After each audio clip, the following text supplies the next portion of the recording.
جلال وجهك الكريم وعظيم. اللهم أحسن عاقبتنا في أمور كلها وأجرنا محمد وعلى آله وصحبه أجمعين. Saya selaku Wali Kota Banda Aceh dan seluruh jajaran pemerintah Kota Banda Aceh tentunya sangat merasa bersyukur.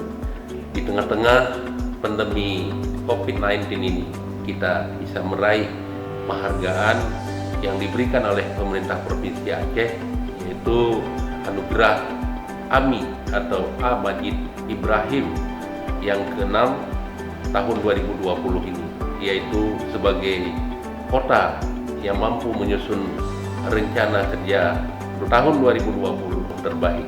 Maka oleh karena itu, pada seluruh jajaran, apapun yang kita raih, saya berharap supaya semuanya terus memberikan yang terbaik, kerja keras, apalagi di tengah pandemi COVID ini, supaya kita tetap selalu bisa memberikan yang terbaik kepada pemerintah Kota Banda Aceh dan tentunya kepada seluruh masyarakat Kota Banda Aceh.